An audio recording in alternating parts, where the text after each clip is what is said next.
ॐ श्री परमात्मने नमः। श्रीमद्भगवद्गीता अथाष्टादशोऽध्यायः मोक्षसंन्यासयोगः।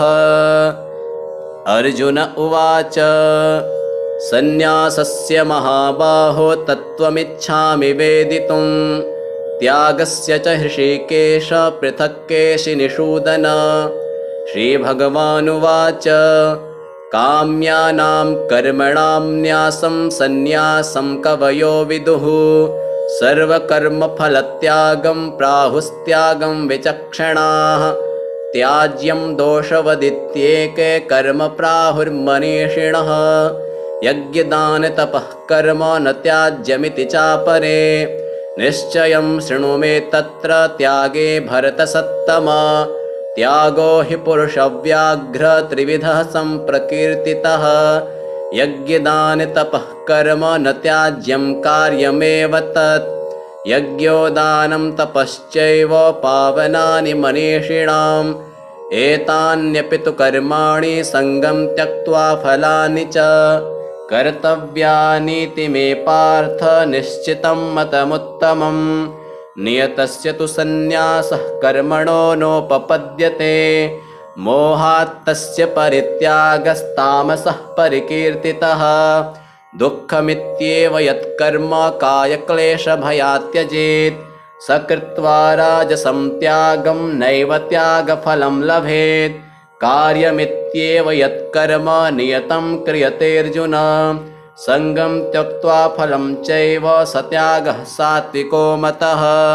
न द्वेष्ट्यकुशलं कर्म कुशलेनानुषज्यते त्यागे सत्त्वसमाविष्टो मेधावी छिन्नसंशयः। न हि देहभृता शक्यं त्यक्तुं कर्माणि शेषतः यस्तु कर्मफलत्यागी स त्यागीत्यभिधीयते।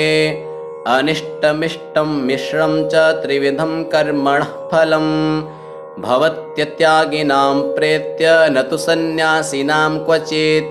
पञ्चैतानि महाबाहो कारणानि निबोध मे सांख्ये कृतान्ते प्रोक्तानि सिद्धये सर्वकर्मणाम्। अधिष्ठानं तथा कर्ता करणं च पृथग्विधम् विविधाश्च पृथक् चेष्टा दैवं चैवात्र पञ्चमम्। शरीरवाङ्मनोभिर्यत् कर्म प्रारभते नरः न्यायं वा विपरीतं वा पञ्चैते तस्य हेतवः। तत्रैव सति कर्तारम् आत्मानं केवलं तु यः पश्यत्यकृतबुद्धित्वा न स पश्यति दुर्मतिः। यस्य नाहङ्कृतो भावो बुद्धिर्यस्य न लिप्यते हत्वापि स इमान् लोकान् न हन्ति न निबध्यते। ज्ञानं ज्ञेयं परिज्ञाता त्रिविधा कर्म चोदना करणं कर्म कर्तेति त्रिविधः कर्म संग्रहः। ज्ञानं कर्म च कर्ता च त्रिधैव गुणभेदतः प्रोच्यते गुणसंख्याने यथावच्छृणुतान्यपि। सर्वभूतेषु यैनैकं भावमव्ययमीक्षते अविभक्तं विभक्तेषु तज्ज्ञानं विद्धि सात्विकम्।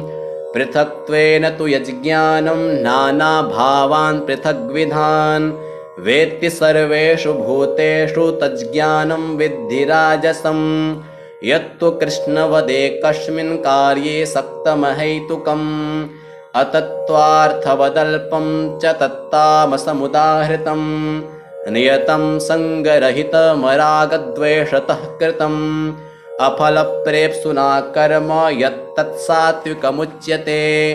यत्तु कामेप्सुना कर्म साहङ्कारेण वा पुनः क्रियते बहुलायासं तद्राजसमुदाहृतम्। अनुबन्धं क्षयं हिंसामनपेक्ष च पौरुषं मोहादारभ्यते कर्म यत्तत्तामसमुच्यते। मुक्तसङ्गो न हंवादे धृत्युत्साही समन्वितः सिद्ध्यसिद्ध्योर्निर्विकारः कर्ता सात्विक उच्यते। रागे कर्मफलप्रेप्सुर्लुब्धो हिंसात्मको शुचिः हर्षशोकान्वितः कर्ता राजसः परिकीर्तितः अयुक्तः प्राकृतः स्तब्धः शठो नैष्कृतिकोलसः विषादी दीर्घसूत्री च कर्ता तामस उच्यते बुद्धेर्भेदं धृतेश्चैव गुणतस्त्रिविधं शृणु प्रोच्यमानमशेषेण पृथक्त्वेन धनञ्जय प्रवृत्तिं च निवृत्तिं च कार्याकार्ये भयाभये बन्धं मोक्षं च यावेति बुद्धिः सा पार्थ सात्विकी यया धर्ममधर्मं च कार्यं चाकार्यमेव च अयथावत् प्रजानाति बुद्धिः सा पार्थ राजसी अधर्मं धर्ममिति या मन्यते तमसावृता सर्वार्थान् विपरीतांश्च बुद्धिः सा पार्थ तामसी धृत्या यया धारयते मनः प्राणेन्द्रियक्रियाः योगेनाव्यभिचारिण्या धृतिः सा पार्थ सात्विकी यया तु धर्मकामार्थान् धृत्या धारयतेऽर्जुन प्रसंगेन फलाकांक्षे धृतिः सा पार्थ राजसी यया स्वप्नं भयं शोकं विषादं मदमेव च न विमुञ्चति दुर्मेधा धृतिः सा पार्थ तामसी सुखं त्विदानीं त्रिविधं शृणु मे भरतर्षभ अभ्यासाद्रमते यत्र दुःखान्तं च निगच्छति यत्तदग्रे विषमिव परिणामे मृतोपमम् तत्सुखं सात्विकं प्रोक्तमात्मबुद्धिप्रसादजम् विषयेन्द्रियसंयोगाद्यत्तदग्रे मृतोपमम् परिणामे विषमिव तत्सुखं राजसं स्मृतम् यदग्रे चानुबन्धे च सुखं मोहनमात्मनः निद्रालस्य प्रमादोत्थं तत्तामसमुदाहृतम् न तदस्ति पृथिव्यां वा दिवि देवेषु वा पुनः सत्त्वं प्रकृतिजैर्मुक्तं यदेभिः स्यात् त्रिभिर्गुणैः ब्राह्मणक्षत्रियविषां शूद्राणां च परन्तप कर्माणि प्रविभक्तानि स्वभावप्रभवैर्गुणैः शमोदमस्तपः शौचं क्षान्तिरार्जवमेव च ज्ञानं विज्ञानमास्तिक्यं ब्रह्मकर्म स्वभावजं शौर्यं तेजो धृतिर्दाक्ष्यं युद्धे चाप्यपलायनं दानमीश्वरभावश्च क्षात्रं कर्म स्वभावजं कृषिगौरक्ष्यवाणिज्यं वैश्यकर्म स्वभावजं परिचर्यात्मकं कर्म शूद्रस्यापि स्वभावजं स्वे स्वे कर्मण्यभिरतः संसिद्धिं लभते नरः स्वकर्मनिरतः सिद्धिं यथा विन्दति तच्छृणु यतः प्रवृत्तिर्भूतानां येन सर्वमिदं ततं स्वकर्मणा तमभ्यर्च्य सिद्धिं विन्दति मानवः श्रेयान् स्वधर्मो विगुणः परधर्मात् स्वनुष्ठितात् स्वभावनियतं कर्म कुर्वन्नाप्नोति किल्बिषम् सहजं कर्म कौन्तेय सदोषमपि न त्यजेत् सर्वारम्भा हि दोषेण धूमेनाग्निरिवावृताः असक्तबुद्धिः सर्वत्र जितात्मा विगतस्पृहः नैष्कर्म्यसिद्धिं परमां सन्न्यासेनाधिगच्छति सिद्धिं प्राप्तो यथा ब्रह्म तथाप्नोति निबोध मे समासेनैव कौन्तेय निष्ठा ज्ञानस्य या परा बुद्ध्या विशुद्धया युक्तो धृत्यात्मानं नियम्य च शब्दादीन् विषयांस्त्यक्त्वा रागद्वेषौ व्युदस्य च विविक्तसेवी लघ्वाशी यतवाक्कायमानसः ध्यानयोगपरो नित्यं वैराग्यं समुपाश्रितः अहङ्कारं बलं दर्पं कामं क्रोधं परिग्रहं विमुच्य निर्ममः शान्तो ब्रह्मभूयाय कल्पते ब्रह्मभूतः प्रसन्नात्मा न शोचति न काङ्क्षति समः सर्वेषु भूतेषु मद्भक्तिं लभते परां भक्त्या मामभिजानाति यावान्यश्चास्मि तत्त्वतः ततो मां तत्त्वतो ज्ञात्वा विशते तदनन्तरं सर्वकर्माण्यपि सदा कुर्वाणो मद्व्यपाश्रयः मत्प्रसादादवाप्नोति शाश्वतं पदमव्ययम् चेतसा सर्वकर्माणि मयि सन्न्यस्य मत्परः बुद्धियोगमुपाश्रित्य मच्चित्तः सततं भव मच्चित्तः सर्वदुर्गाणि मत्प्रसादात् तरिष्यसि अथ चेत्त्वमहङ्कारान् न श्रोष्यसि विनङ्क्ष्यसि यदहङ्कारमाश्रित्य न योत्स्य इति मन्यसे मिथ्यैष व्यवसायस्ते प्रकृतिस्त्वां नियोक्ष्यति स्वभावजेन कौन्तेय निबद्धः स्वेन कर्मणा कर्तुं नेच्छसि यन्मोहात् करिष्यस्य वशोऽपि तत्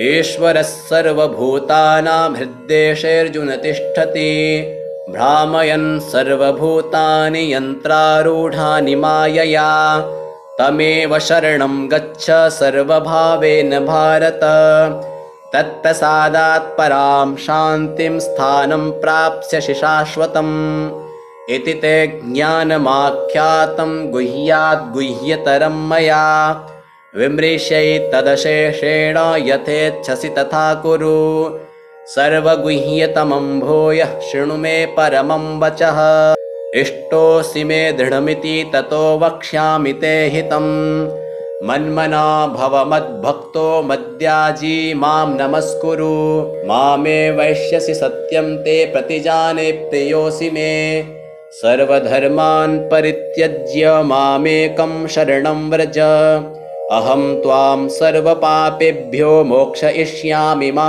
शुचः इदं ते न तपस्काय न भक्ताय कदाचन न चाशुश्रूषवे वाच्यं न च मां योऽभ्यसूयति य इमं परमं गुह्यं मद्भक्तेष्वभिधास्यति भक्तिं मयि परां कृत्वा मामे वैष्यत्य संशयः न च तस्मान्मनुष्येषु कश्चिन्मे प्रियकृत्तमः भविता न च मे तस्मादन्यः प्रियतरो भुवि अध्येष्यते च य इमं धर्म्यं संवादमावयोः ज्ञानयज्ञेन तेनाहमिष्टः स्यामिति मे मतिः श्रद्धावाननसूयश्च शृणुयादपि यो नरः सोऽपि मुक्तः शुभान् लोकान् प्राप्नुयात् पुण्यकर्मणां कच्चिदेतच्छ्रुतं पार्थ त्वयैकाग्रेण चेतसा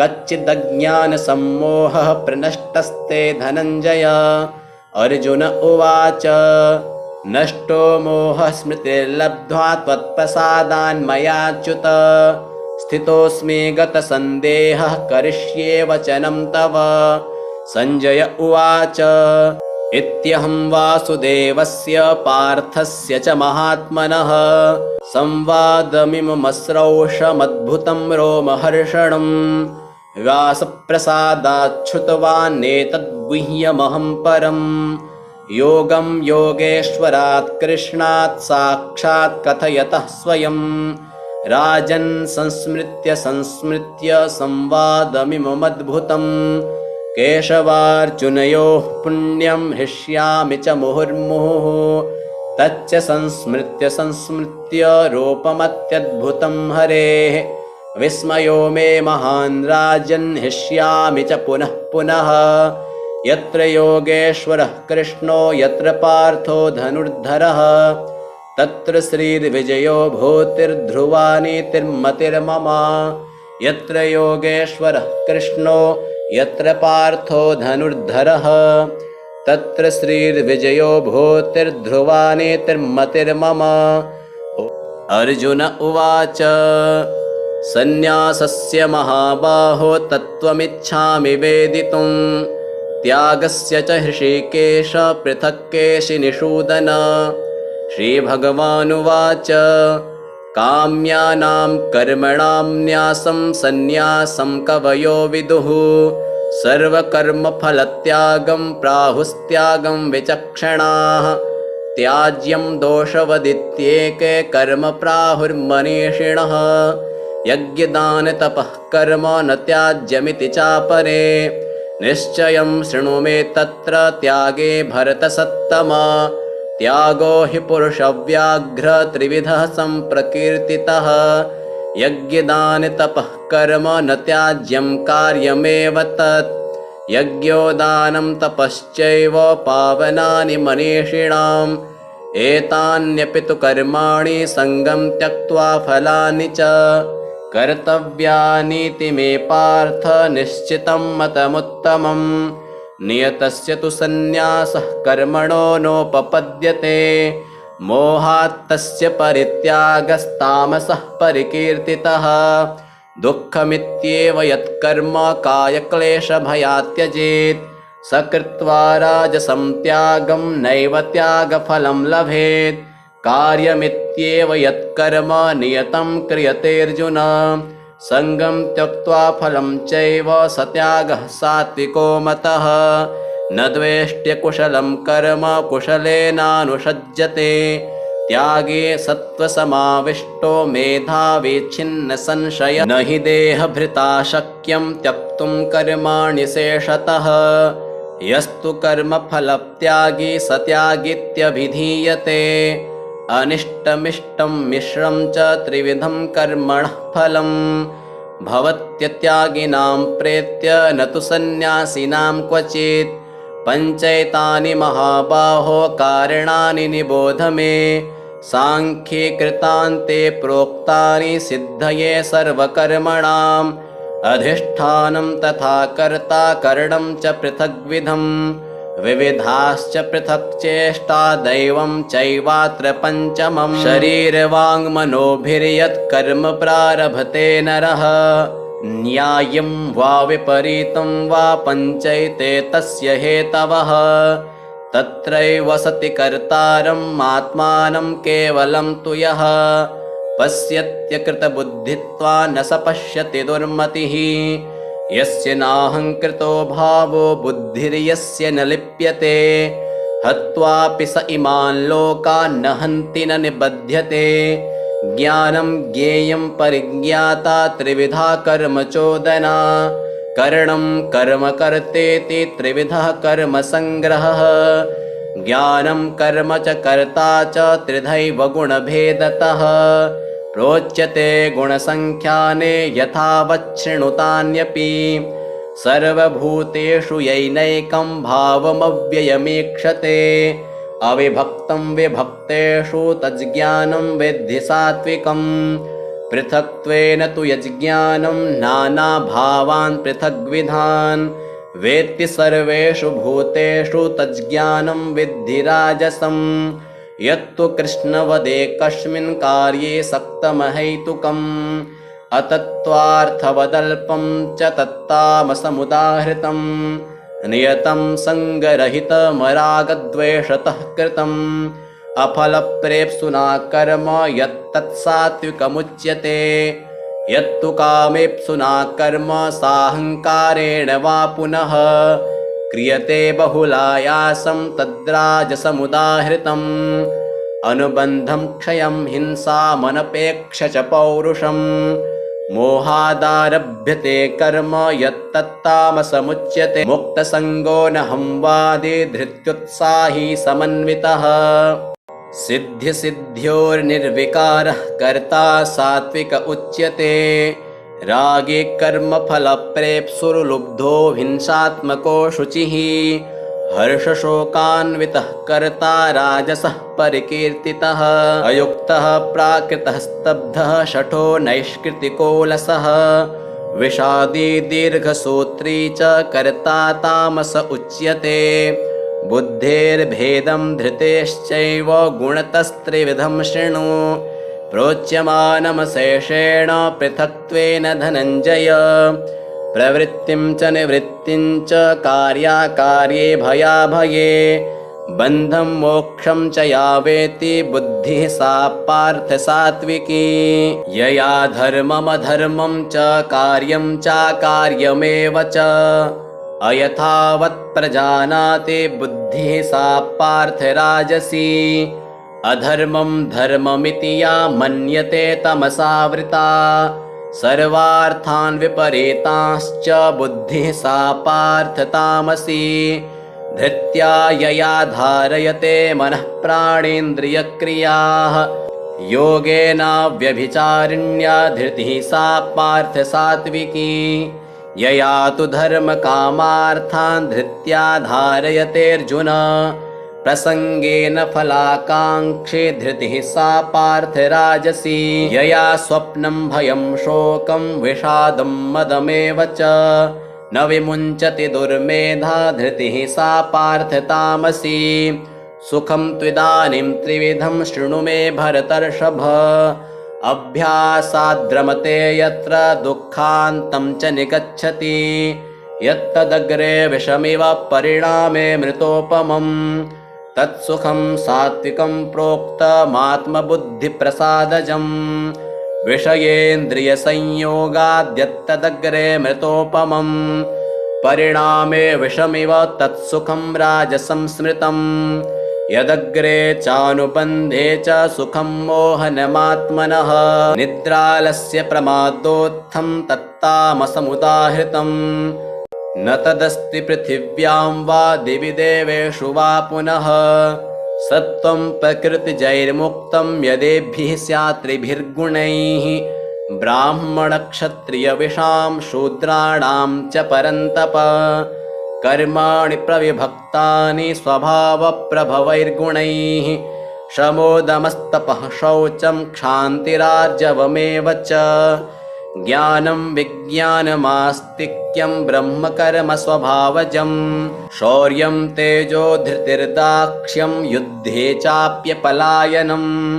दानमीश्वरभावश्च क्षात्रं कर्म स्वभावजं कृषिगौरक्ष्यवाणिज्यं वैश्यकर्म स्वभावजं परिचर्यात्मकं कर्म शूद्रस्यापि स्वभावजं स्वे स्वे कर्मण्यभिरतः संसिद्धिं लभते नरः स्वकर्मनिरतः सिद्धिं यथा विन्दति तच्छृणु यतः प्रवृत्तिर्भूतानां येन सर्वमिदं ततं स्वकर्मणा तमभ्यर्च्य सिद्धिं विन्दति मानवः श्रेयान् स्वधर्मो विगुणः परधर्मात् स्वनुष्ठितात् स्वभावनियतं कर्म कुर्वन्नाप्नोति किल्बिषम् सहजं कर्म कौन्तेय सदोषमपि न त्यजेत् सर्वारम्भा हि दोषेण धूमेनाग्निरिवावृताः असक्तबुद्धिः सर्वत्र जितात्मा विगतस्पृहः नैष्कर्म्यसिद्धिं परमां सन्न्यासेनाधिगच्छति सिद्धिं प्राप्तो यथा ब्रह्म तथाप्नोति निबोध मे समासेनैव कौन्तेय निष्ठा ज्ञानस्य या परा बुद्ध्या विशुद्धया युक्तो धृत्यात्मानं नियम्य च शब्दादीन् विषयांस्त्यक्त्वा रागद्वेषौ व्युदस्य च विविक्तसेवी लघ्वाशी यतवाक्कायमानसः ध्यानयोगपरो नित्यं वैराग्यं समुपाश्रितः अहङ्कारं बलं दर्पं कामं क्रोधं परिग्रहं विमुच्य निर्ममः शान्तो ब्रह्मभूयाय कल्पते ब्रह्मभूतः प्रसन्नात्मा न शोचति न काङ्क्षति समः सर्वेषु भूतेषु मद्भक्तिं लभते पराम् भक्त्या मामभिजानाति यावान्यश्चास्मि तत्त्वतः ततो मां तत्त्वतो ज्ञात्वा विशते तदनन्तरम् सर्वकर्माण्यपि सदा कुर्वाणो मद्व्यपाश्रयः मत्प्रसादादवाप्नोति शाश्वतं पदमव्ययम् चेतसा सर्वकर्माणि मयि सन्न्यस्य मत्परः बुद्धियोगमुपाश्रित्य मच्चित्तः सततं भव मच्चित्तः सर्वदुर्गाणि मत्प्रसादात् तरिष्यसि अथ चेत्त्वमहङ्कारान् न श्रोष्यसि विनङ्क्ष्यसि यदहङ्कारमाश्रित्य न योत्स्य इति मन्यसे मिथ्यैष व्यवसायस्ते प्रकृतिस्त्वां नियोक्ष्यति स्वभावजेन कौन्तेय निबद्धः स्वेन कर्मणा कर्तुं नेच्छसि यन्मोहात् करिष्यस्य वशोऽपि तत्। ईश्वरः सर्वभूतानां हृद्देशेऽर्जुन तिष्ठति। भ्रामयन् सर्वभूतानि यन्त्रारूढानि मायया। तमेव शरणं गच्छ सर्वभावेन भारत। तत्प्रसादात् परां शान्तिं स्थानं प्राप्स्यसि शाश्वतम्। इति ते ज्ञानमाख्यातं गुह्याद् गुह्यतरं मया। विमृशैतदशेषेण यथेच्छसि तथा कुरु। सर्वगुह्यतमं भूयः शृणु मे परमं वचः। इष्टोऽसि मे दृढमिति ततो वक्ष्यामि ते हितम्। मन्मना भव मद्भक्तो मद्याजी मां नमस्कुरु। मामे वैश्यसि सत्यं ते प्रतिजाने प्रियोऽसि मे। सर्वधर्मान् परित्यज्य मामेकं शरणं व्रज। अहं त्वां सर्वपापेभ्यो मोक्षयिष्यामि मा शुचः। इदं ते न तपस्काय न भक्ताय कदाचन। न चाशुश्रूषवे वाच्यं न च मां योऽभ्यसूयति। य इमं परमं गुह्यं मद्भक्तेष्वभिधास्यति। भक्तिं मयि परां कृत्वा मामे वैष्यत्य संशयः। न च तस्मान्मनुष्येषु कश्चिन्मे प्रियकृत्तमः। भविता न च मे तस्मादन्यः प्रियतरो भुवि। अध्येष्यते च य इमं धर्म्यं संवादमावयोः।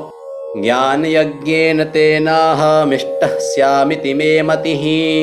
श्रद्धावाननसूयश्च शृणुयादपि यो नरः। सोऽपि मुक्तः शुभान् लोकान् प्राप्नुयात् पुण्यकर्मणां। कच्चिदेतच्छ्रुतं पार्थ त्वयैकाग्रेण चेतसा। कच्चिदज्ञानसम्मोहः प्रनष्टस्ते धनञ्जय।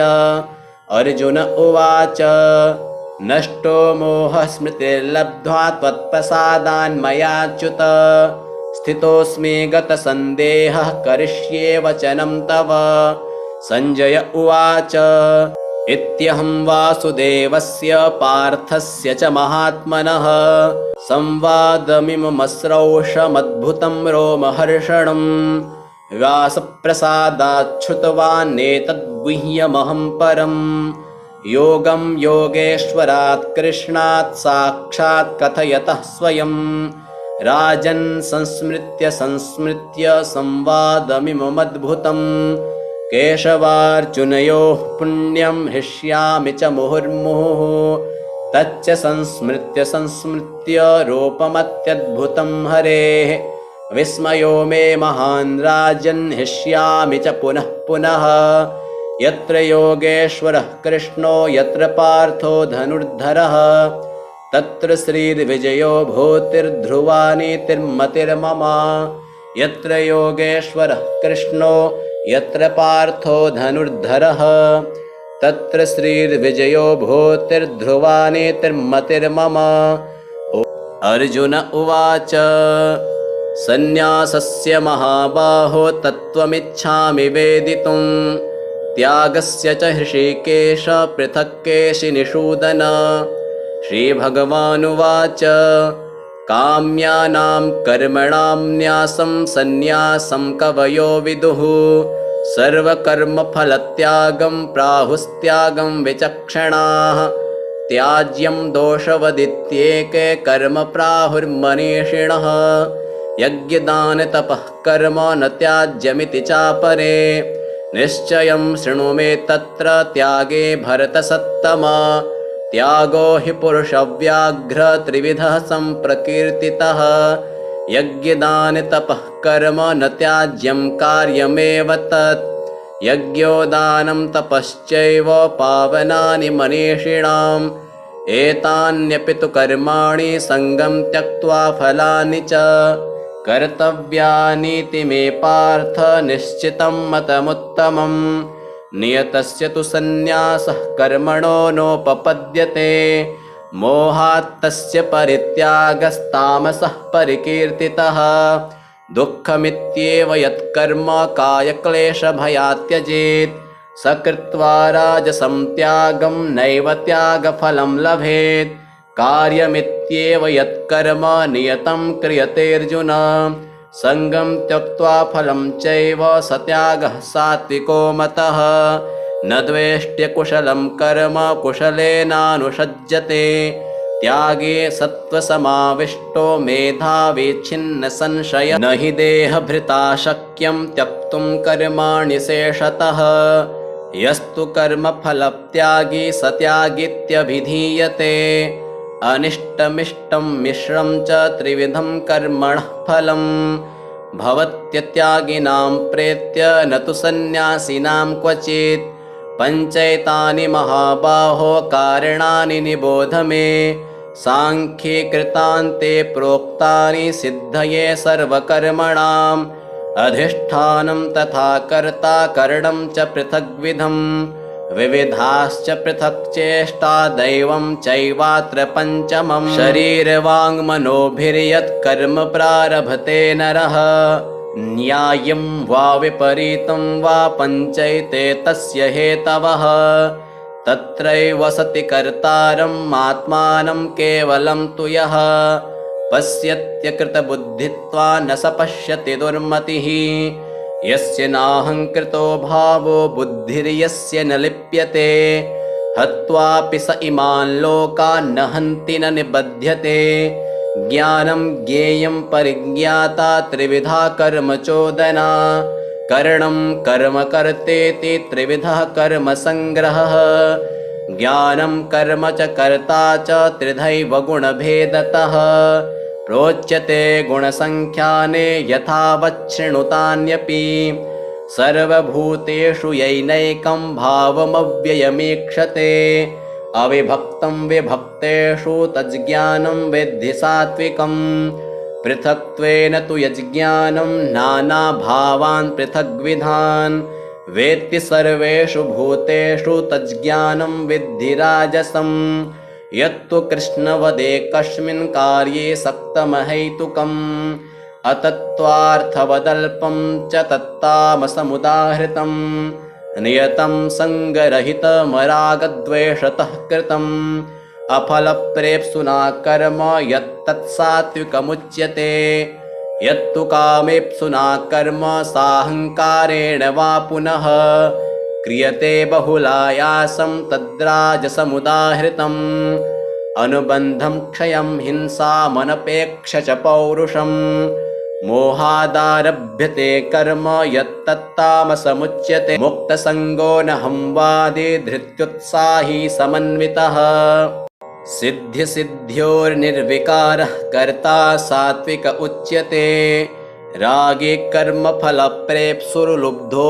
हिंसात्मको शुचिः हर्षशोकान्वितः कर्ता राजसः परिकीर्तितः अयुक्तः प्राकृतः स्तब्धः शठो नैष्कृतिकोलसः विषादी दीर्घसूत्री च कर्ता तामस उच्यते बुद्धेर्भेदं धृतेश्चैव गुणतस्त्रिविधं शृणु प्रोच्यमानमशेषेण पृथक्त्वेन धनञ्जय प्रवृत्तिं च निवृत्तिं च कार्याकार्ये भयाभये बन्धं मोक्षं च यावेति बुद्धिः सा पार्थ सात्विकी यया धर्ममधर्मं च कार्यं चाकार्यमेव च अयथावत् प्रजानाति बुद्धिः सा पार्थ राजसी अधर्मं धर्ममिति या मन्यते तमसावृता सर्वार्थान् विपरीतांश्च बुद्धिः सा पार्थ तामसी धृत्या यया धारयते मनः प्राणेन्द्रियक्रियाः योगेनाव्यभिचारिण्या धृतिः सा पार्थ सात्विकी यया तु धर्मकामार्थान् धृत्या धारयतेऽर्जुन प्रसंगेन फलाकांक्षे धृतिः सा पार्थ राजसी यया स्वप्नं भयं शोकं विषादं मदमेव च न विमुञ्चति दुर्मेधा धृतिः सा पार्थ तामसी सुखं त्विदानीं त्रिविधं शृणु मे भरतर्षभ अभ्यासाद्रमते यत्र दुःखान्तं च निगच्छति यत्तदग्रे विषमिव परिणामे मृतोपमम् तत्सुखं सात्विकं प्रोक्तमात्मबुद्धिप्रसादजम् विषयेन्द्रियसंयोगाद्यत्तदग्रे मृतोपमम्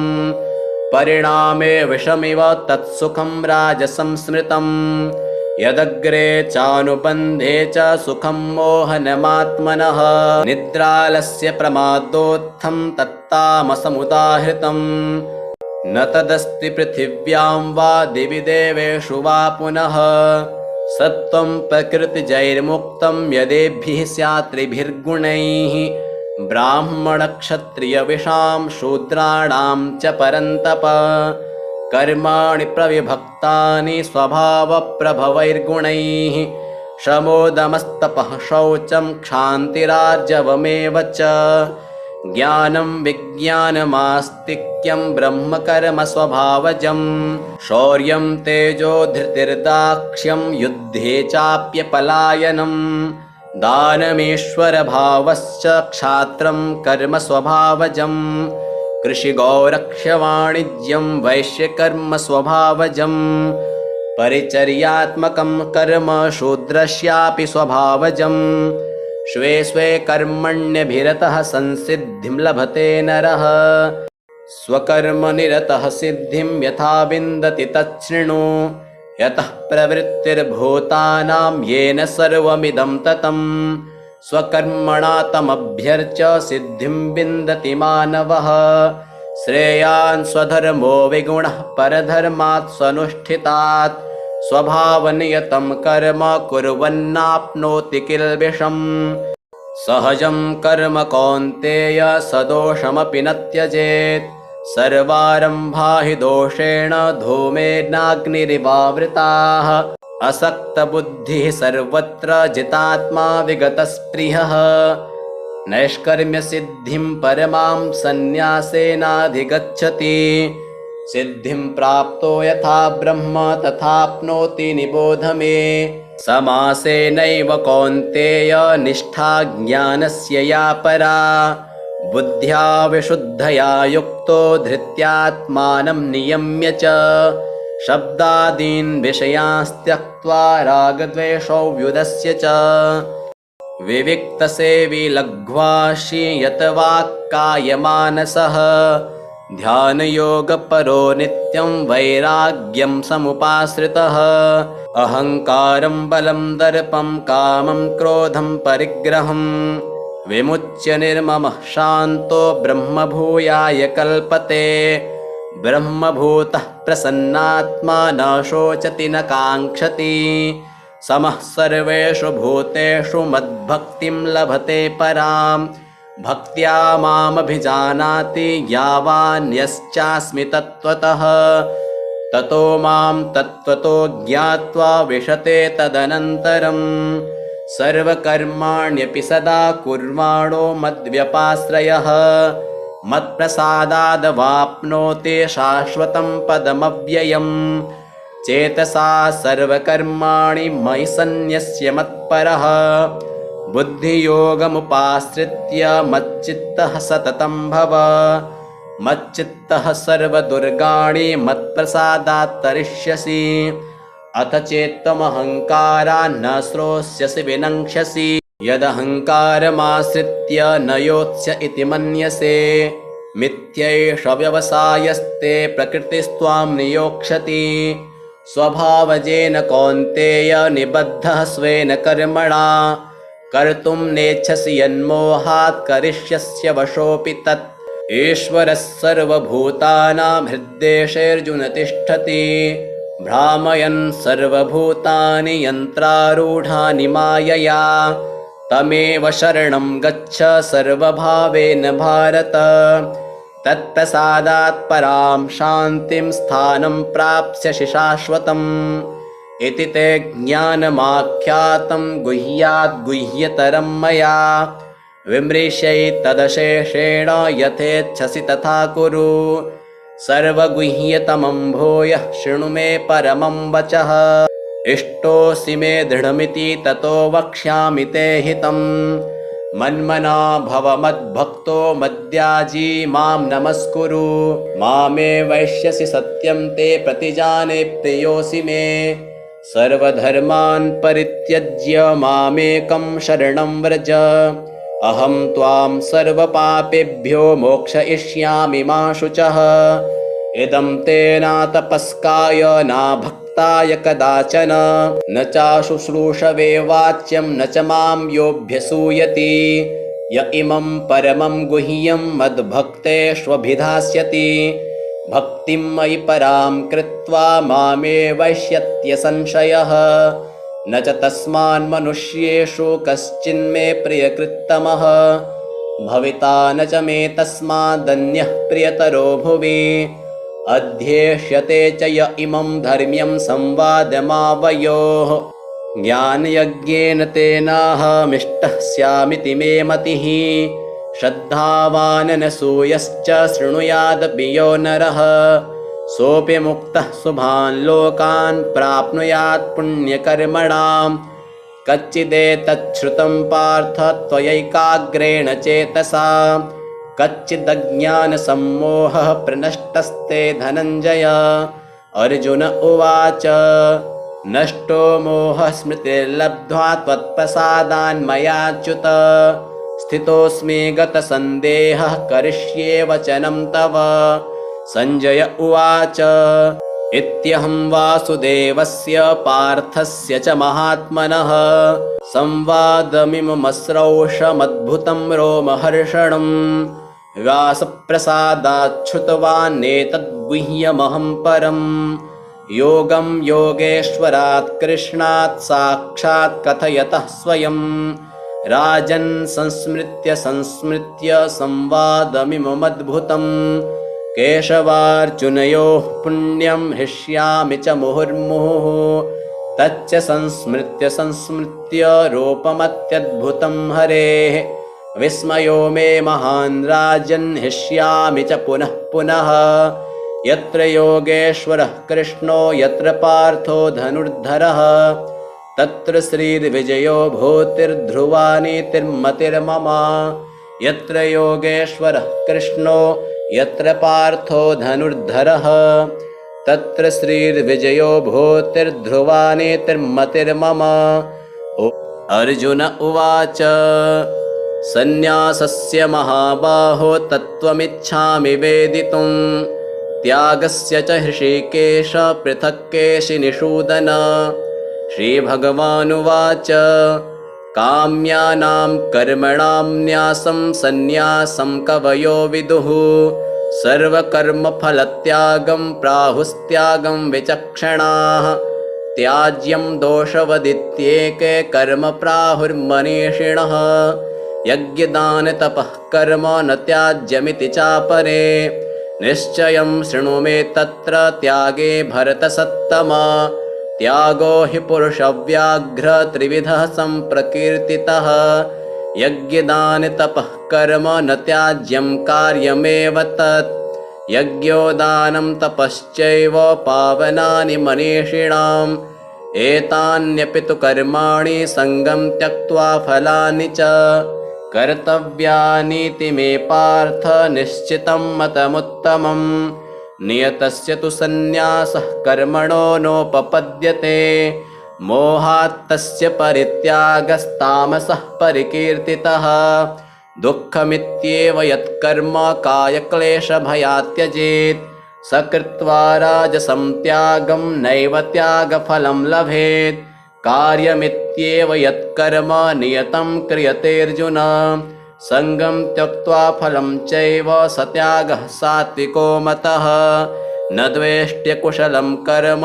कुशलेनानुषज्यते त्यागे सत्त्वसमाविष्टो मेधावी छिन्न संशय न हि देहभृता शक्यं त्यक्तुं कर्माणि शेषतः यस्तु कर्मफलत्यागी स त्यागीत्यभिधीयते अनिष्टमिष्टं मिश्रं च त्रिविधं कर्मणः फलं भवत्यत्यागिनां प्रेत्य न तु सन्न्यासिनां क्वचित् पञ्चैतानि महाबाहो कारणानि निबोध मे सांख्ये कृतान्ते प्रोक्तानि सिद्धये सर्वकर्मणाम् अधिष्ठानं तथा कर्ता करणं च पृथग्विधम् विविधाश्च पृथक् चेष्टा दैवं चैवात्र पञ्चमम् शरीरवाङ्मनोभिर्यत्कर्म प्रारभते नरः न्यायं वा विपरीतं वा पञ्चैते तस्य हेतवः तत्रैव सति कर्तारम् आत्मानं केवलं तु यः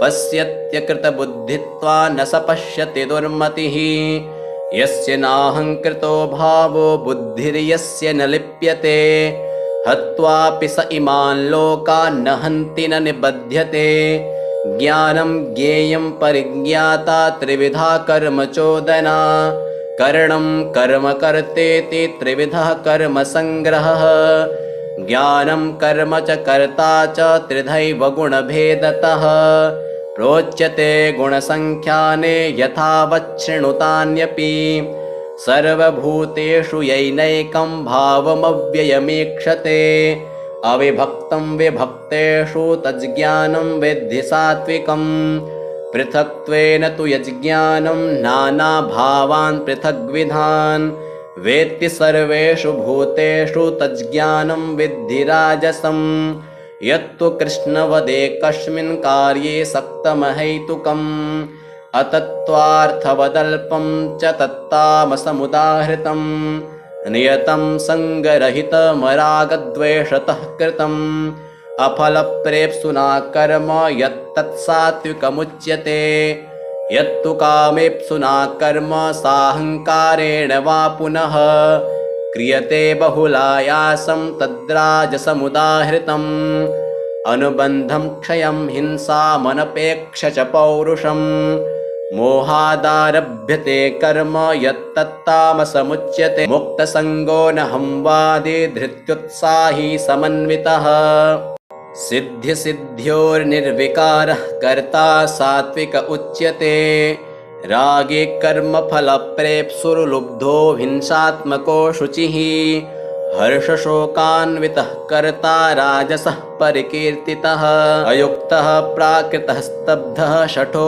नैष्कृतिकोलसः विषादी दीर्घसूत्री च कर्ता तामस उच्यते बुद्धेर्भेदं धृतेश्चैव गुणतस्त्रिविधं शृणु प्रोच्यमानमशेषेण पृथक्त्वेन धनञ्जय प्रवृत्तिं च निवृत्तिं च कार्याकार्ये भयाभये बन्धं मोक्षं च यावेति बुद्धिः सा पार्थ सात्विकी यया धर्ममधर्मं च कार्यं चाकार्यमेव च अयथावत् प्रजानाति बुद्धिः सा पार्थ राजसी अधर्मं धर्ममिति या मन्यते तमसावृता सर्वार्थान् विपरीतांश्च बुद्धिः सा पार्थ तामसी धृत्या यया धारयते मनः प्राणेन्द्रियक्रियाः योगेनाव्यभिचारिण्या धृतिः सा पार्थ सात्विकी यया तु धर्मकामार्थान् धृत्या धारयतेऽर्जुन प्रसंगेन फलाकांक्षे धृतिः सा पार्थ राजसी यया स्वप्नं भयं शोकं विषादं मदमेव च न विमुञ्चति दुर्मेधा धृतिः सा पार्थ तामसी सुखं त्विदानीं त्रिविधं शृणु मे भरतर्षभ अभ्यासाद्रमते यत्र दुःखान्तं च निगच्छति यत्तदग्रे विषमिव परिणामे मृतोपमम् तत्सुखं सात्विकं प्रोक्तमात्मबुद्धिप्रसादजम् विषयेन्द्रियसंयोगाद्यत्तदग्रे मृतोपमम् परिणामे विषमिव तत्सुखं राजसं स्मृतम् यदग्रे चानुबन्धे च सुखं मोहनमात्मनः निद्रालस्य प्रमादोत्थं तत्तामसमुदाहृतम् न तदस्ति पृथिव्यां वा दिवि देवेषु वा पुनः सत्त्वं प्रकृतिजैर्मुक्तं यदेभिः स्यात् त्रिभिर्गुणैः ब्राह्मणक्षत्रियविषां शूद्राणां च परन्तप कर्माणि प्रविभक्तानि स्वभावप्रभवैर्गुणैः शमोदमस्तपः शौचं क्षान्तिरार्जवमेव च ज्ञानं विज्ञानमास्तिक्यं ब्रह्मकर्म स्वभावजं शौर्यं तेजो धृतिर्दाक्ष्यं युद्धे चाप्यपलायनं दानमीश्वरभावश्च क्षात्रं कर्म स्वभावजं कृषिगौरक्ष्यवाणिज्यं वैश्यकर्म स्वभावजं परिचर्यात्मकं कर्म शूद्रस्यापि स्वभावजं स्वे स्वे कर्मण्यभिरतः संसिद्धिं लभते नरः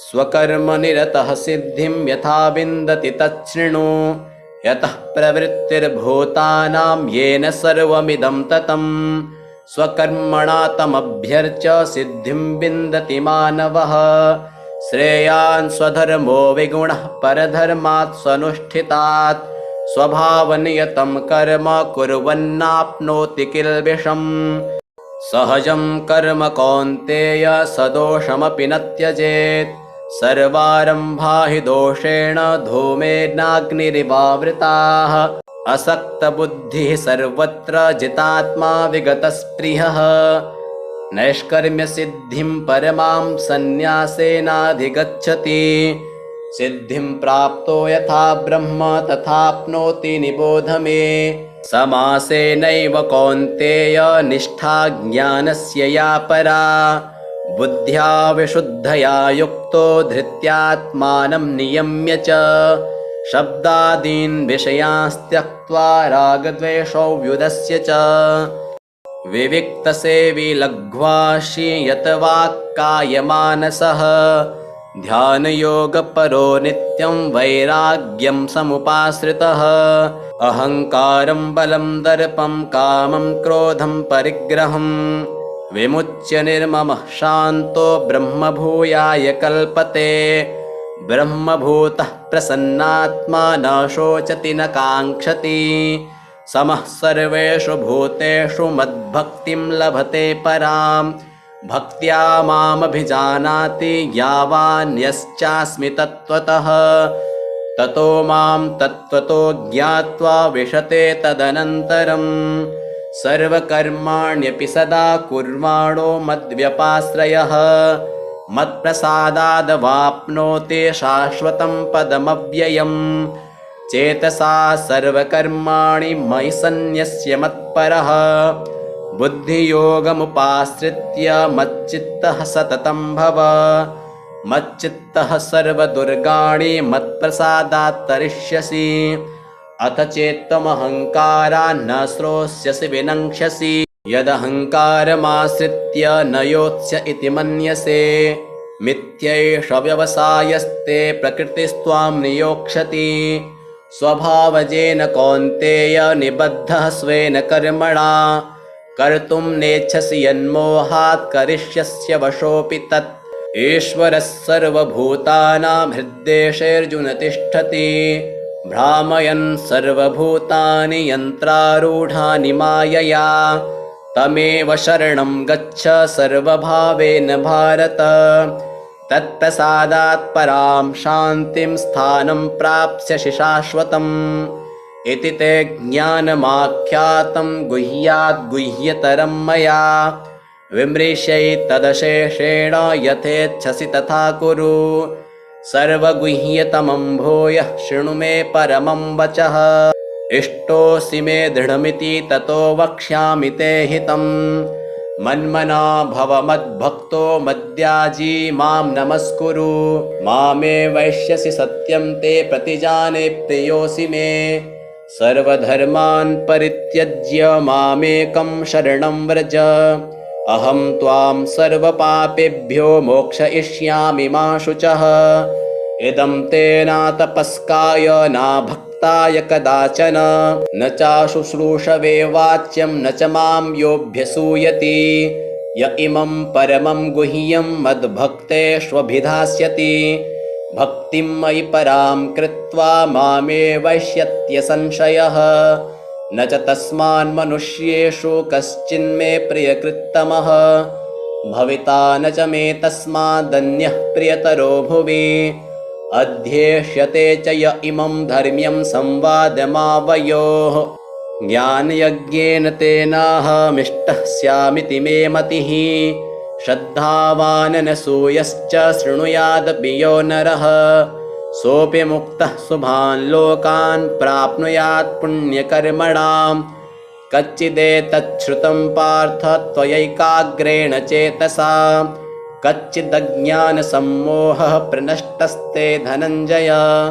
अर्जुन उवाच नष्टो मोहः स्मृतिर्लब्ध्वा त्वत्प्रसादान्मयाच्युत स्थितोऽस्मि गतसन्देहः करिष्ये वचनं तव। सञ्जय उवाच इत्यहं वासुदेवस्य पार्थस्य च महात्मनः संवादमिममश्रौषमद्भुतं रोमहर्षणं व्यासप्रसादाच्छ्रुतवान्नेतद्गुह्यमहं परं योगं योगेश्वरात् कृष्णात् साक्षात् कथयतः स्वयं राजन् संस्मृत्य संवादमिममद्भुतं केशवार्जुनयोः पुण्यं हृष्यामि च मुहुर्मुहुः तच्च संस्मृत्य रूपमत्यद्भुतं हरेः विस्मयो मे महान् राजन् हृष्यामि च पुनः पुनः यत्र योगेश्वरः कृष्णो यत्र पार्थो धनुर्धरः तत्र श्रीर्विजयो भूतिर्ध्रुवा नीतिर्मतिर्मम। यत्र योगेश्वरः कृष्णो यत्र पार्थो धनुर्धरः तत्र श्रीर्विजयो भूतिर्ध्रुवा नीतिर्मतिर्मम। अर्जुन उवाच सन्न्यासस्य महाबाहो तत्त्वमिच्छामि वेदितुं त्यागस्य च हृषीकेश पृथक् केशिनिषूदन। श्रीभगवानुवाच काम्यानां कर्मणां न्यासं सन्न्यासं कवयो विदुः सर्वकर्मफलत्यागं प्राहुस्त्यागं विचक्षणाः त्याज्यं दोषवदित्येके कर्म प्राहुर्मनीषिणः यज्ञदानतपः कर्म न त्याज्यमिति चापरे निश्चयं शृणु मे तत्र त्यागे भरतसत्तमा त्यागो हि पुरुषव्याघ्र त्रिविधः सम्प्रकीर्तितः यज्ञदानतपः कर्म न त्याज्यं कार्यमेव तत् यज्ञोदानं तपश्चैव पावनानि मनीषिणाम् एतान्यपि तु कर्माणि सङ्गं त्यक्त्वा फलानि च कर्तव्यानीति मे पार्थ निश्चितं मतमुत्तमम् नियतस्य तु सन्न्यासः कर्मणो नोपपद्यते मोहात्तस्य परित्यागस्तामसः परिकीर्तितः दुःखमित्येव यत्कर्म कायक्लेशभयात् त्यजेत् स कृत्वा राजसं त्यागं नैव त्यागफलं लभेत् कार्यमित्येव यत्कर्म नियतं क्रियतेऽर्जुन सङ्गं त्यक्त्वा फलं चैव स त्यागः सात्विको मतः न द्वेष्ट्यकुशलं कर्म कुशलेनानुषज्यते त्यागे सत्त्वसमाविष्टो मेधावी छिन्न संशय न हि देहभृता शक्यं त्यक्तुं कर्माणि शेषतः यस्तु कर्मफलत्यागी स त्यागीत्यभिधीयते अनिष्टमिष्टं मिश्रं च त्रिविधं कर्मणः फलं भवत्यत्यागिनां प्रेत्य न तु सन्न्यासिनां क्वचित् पञ्चैतानि महाबाहो कारणानि निबोध मे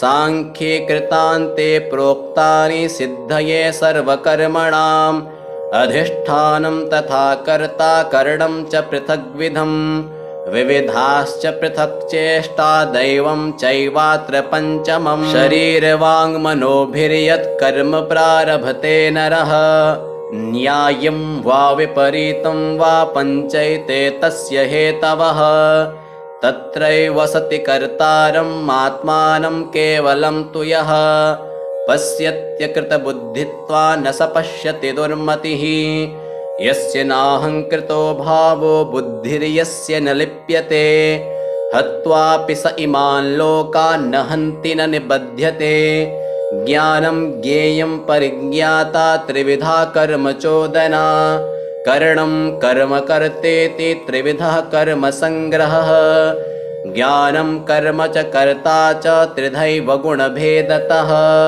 प्रोच्यते गुणसङ्ख्याने यथावच्छृणुतान्यपि सर्वभूतेषु यैनैकं भावमव्ययमीक्षते अविभक्तं विभक्तेषु तज्ज्ञानं विद्धि सात्विकम् पृथक्त्वेन तु यज्ज्ञानं नानाभावान् पृथग्विधान् वेत्ति सर्वेषु भूतेषु तज्ज्ञानं विद्धि राजसम् यत्तु कृष्णवदेकस्मिन् कार्ये सक्तमहैतुकम् अतत्त्वार्थवदल्पं च तत्तामसमुदाहृतं नियतं सङ्गरहितमरागद्वेषतः कृतम् अफलप्रेप्सुना कर्म यत्तत्सात्विकमुच्यते यत्तु कामेप्सुना कर्म साहङ्कारेण वा पुनः क्रियते बहुलायासं तद्राजसमुदाहृतम् अनुबन्धं क्षयं हिंसामनपेक्ष च पौरुषम्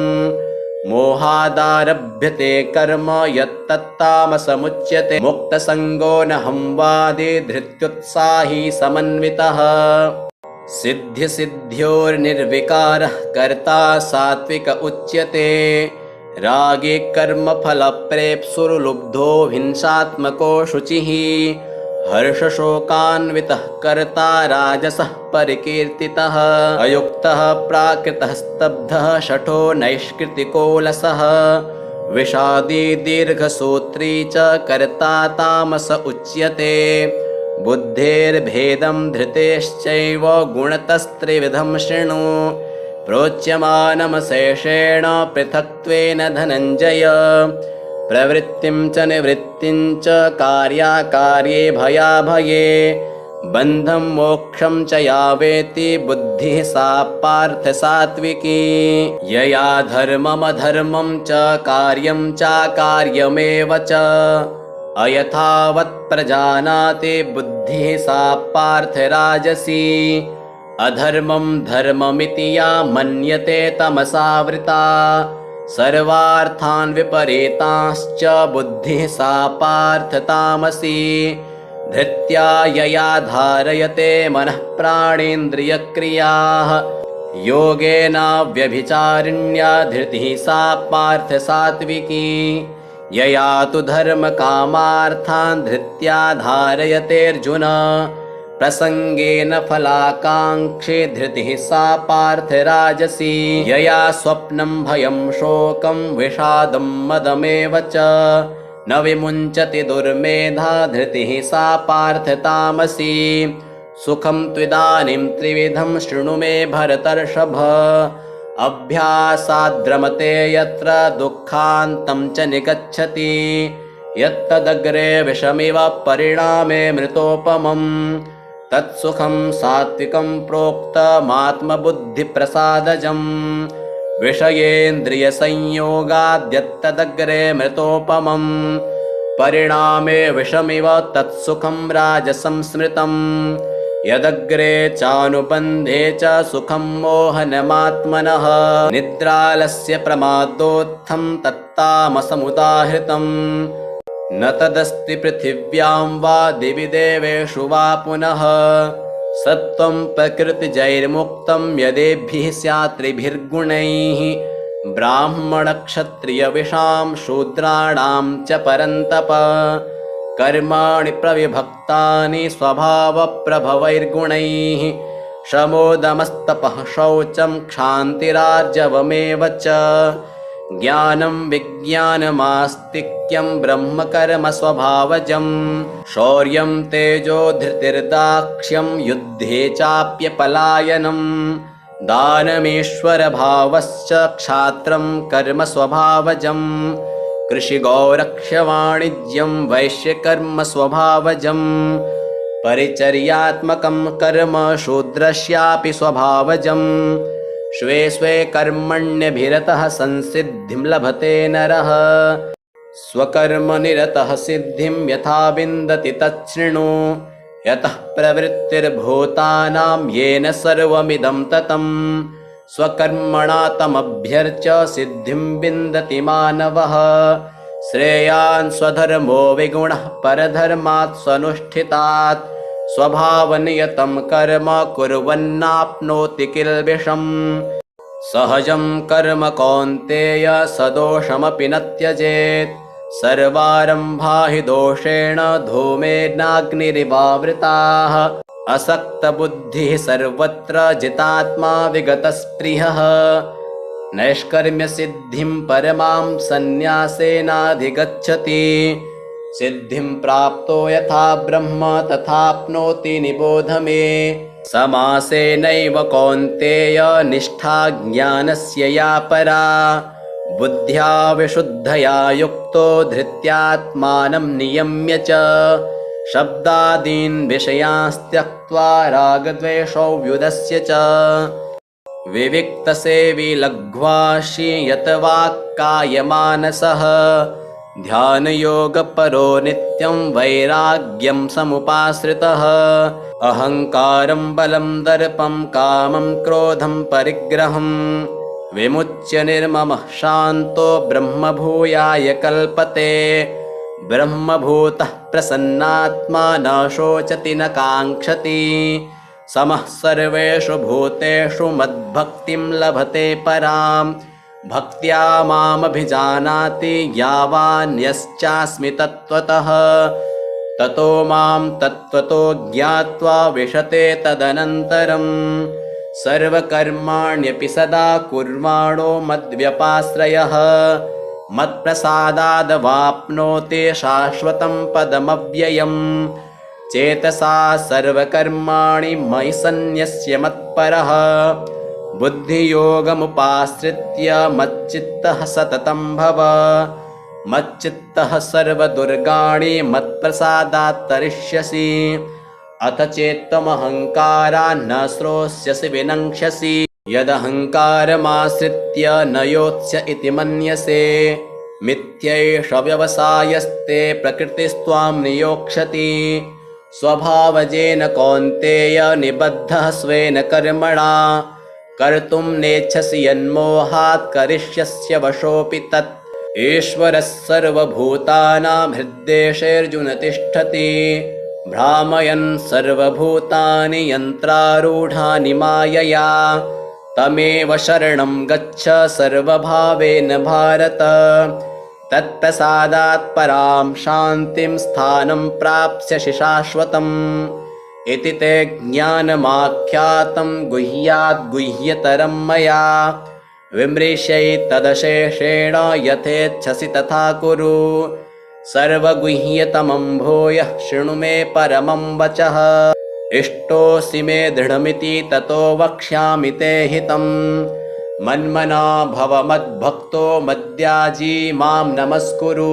मामे वैश्यसि सत्यं ते प्रतिजाने प्रियोऽसि मे सर्वधर्मान् परित्यज्य मामेकं शरणं व्रज अहं त्वां सर्वपापेभ्यो मोक्षयिष्यामि मा शुचः इदं ते न तपस्काय न भक्ताय कदाचन न चाशुश्रूषवे वाच्यं न च मां योऽभ्यसूयति य इमं परमं गुह्यं मद्भक्तेष्वभिधास्यति भक्तिं मयि परां कृत्वा मामे वैष्यत्य संशयः न च तस्मान्मनुष्येषु कश्चिन्मे प्रियकृत्तमः भविता न च मे तस्मादन्यः प्रियतरो भुवि अध्येष्यते च य इमं धर्म्यं संवादमावयोः ज्ञानयज्ञेन तेनाहमिष्टः स्यामिति मे मतिः श्रद्धावाननसूयश्च शृणुयादपि यो नरः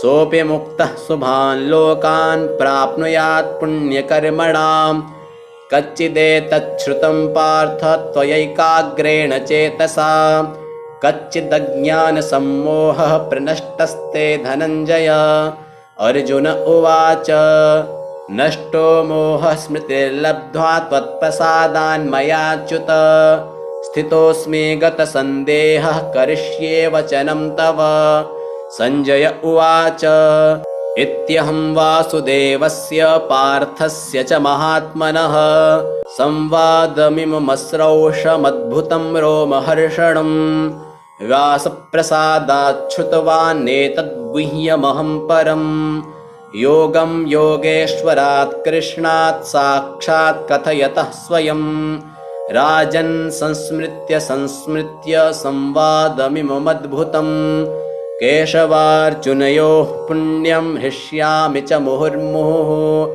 तच्च संस्मृत्य संस्मृत्य रूपमत्यद्भुतं हरेः विस्मयो मे महान् राजन् हृष्यामि च पुनः पुनः यत्र योगेश्वरः कृष्णो यत्र पार्थो धनुर्धरः तत्र श्रीर्विजयो भूतिर्ध्रुवा नीतिर्मतिर्मम यत्र योगेश्वरः कृष्णो यत्र पार्थो धनुर्धरः तत्र श्रीर्विजयो भूतिर्ध्रुवा नीतिर्मतिर्मम ॐ तत्सदिति श्रीमद्भगवद्गीतासूपनिषत्सु ब्रह्मविद्यायां योगशास्त्रे श्रीकृष्णार्जुनसंवादे मोक्षसंन्यासयोगो नामाष्टादशोऽध्यायः।